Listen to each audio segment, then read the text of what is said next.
In 1997, there was no bird flu cases anywhere. U.S. Armed Forces Institute of Pathology, based in Rockville, Maryland, and Fort Detrick, which was the Center for Research on Biological Weaponry, commissions of Dr. Taubenberger led a research team to isolate the 1918 Spanish flu's genetic code. Reasons were because it is the most lethal virus when it comes to infection and death. The Spanish flu is far more deadly than smallpox and anthrax and can be used for a biological weapon. This would be a clean biological weapon because it only affects human victims and does not harm the environment. This flu is most deadly amongst the healthiest part of the population, age range from 18 to 36.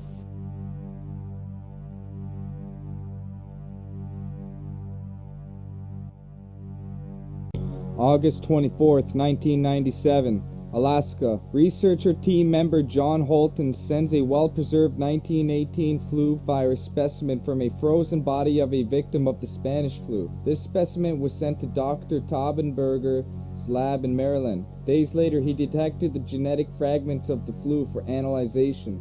The virus's ribonucleic acid, RNA, which is very similar to DNA, base gene fragments were analyzed by supercomputer sequencing in order to reveal the complete genetic code. This can take years to complete. April 2003. This is very important you remember this. George W. Bush issues Executive Order 13295 on bioterrorism, makes individual American citizens subject to unrestricted apprehension and detention in the event of an outbreak of a disease. For the first time, Americans can be arrested and incarcerated just because of an outbreak of a disease. October 2003. Taubenberger's team finally deciphers the genetic code. Coincidentally, virologist and Taubenberger's colleague, R.G. Webster, publishes an article in Scientist magazine declaring, quote, "The world is teetering on the edge of a flu pandemic that could kill a large fraction of the human population." April 2005. George W. Bush amends the language of his 2003 Executive Order 13295, detailing the event that would make individuals subject to unrestricted apprehension by novel, which means new, or re-emergent influenza viruses that are causing or have the potential to cause a pandemic. This means Americans can be arrested without trial for as long as it's necessary. For what? A virus? August 2005. The team in Fort Detrick inserts plasmids into human kidney cells, which then transfers human DNA into the virus, making it human-specific. The deadly 1918 virus that killed millions of people, which nature reconstructed back to normal, is now ready for use by the military.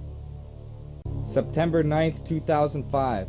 The United Nations in New York City introduced David Nabarro as the UN System's Senior Coordinator for Avian Human Influenza. September 29th, 2005.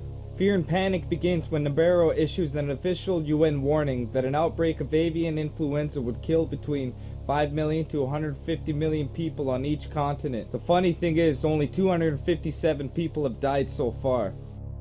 October 2005.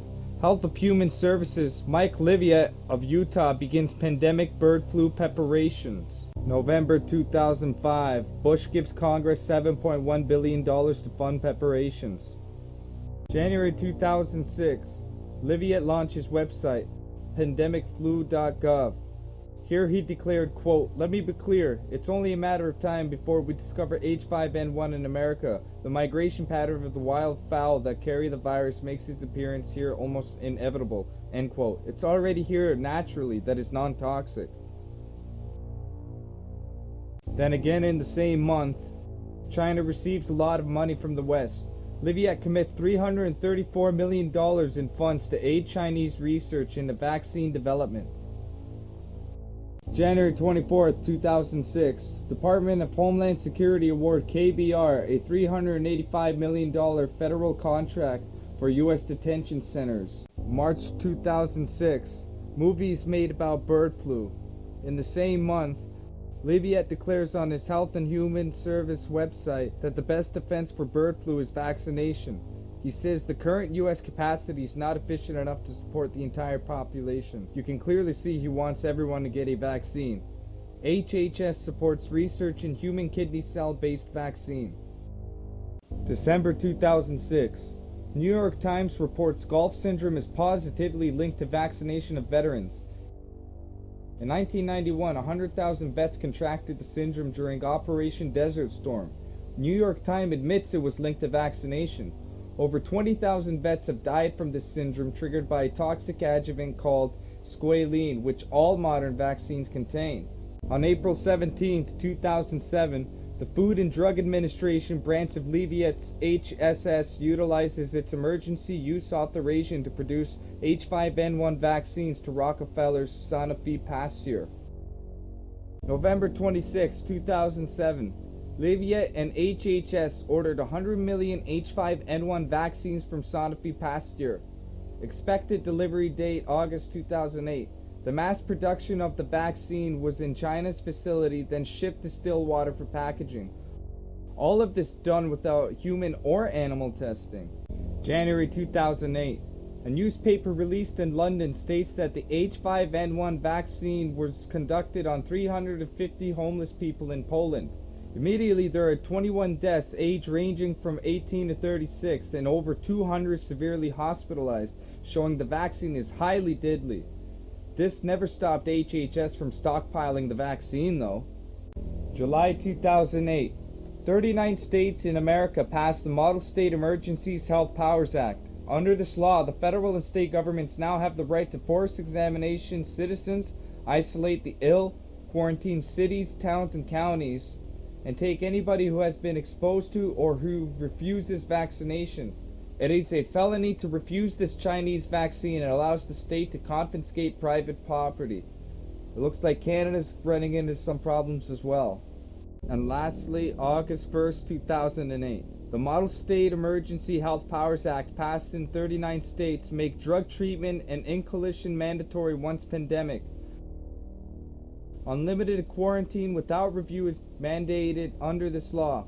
For those who dare to break this law, there's already detention centers built all over North America, the largest in Alaska. It is said to have 2.5 million person capacity. That, Jessica? The military to deal with a possible outbreak this fall. Did you hear that, Jessica? The military, I mean, they have some serious concerns about what's going to happen in the fall with this flu. Because we'll have two flus at once, obviously, regular old every year flu, and then this, pig flu. Then H1N1. Yeah, in case the government asks FEMA for help, the government will be ready there with the military. We're told it's as health officials race to get vaccines ready.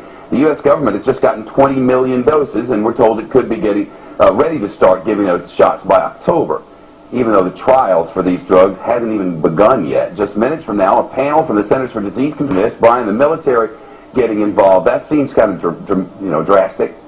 Well, I think it is dramatic, Shep. Wants permission to set up 5 regional military teams who will respond if FEMA says it needs help.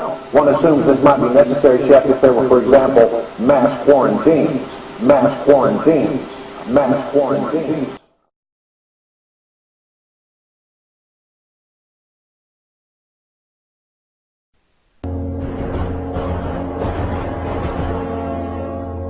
Hello, I'm Dr. Leonard Horowitz, and this is an urgent news bulletin about a new flu that is said to be making its way from Mexico into the United States as I broadcast. Skyrocketing stock values at Novavax Inc., precipitated by dozens of flu deaths in Mexico, implicates a leading Anglo-American network of genetic engineers in a conspiracy to commit genocide.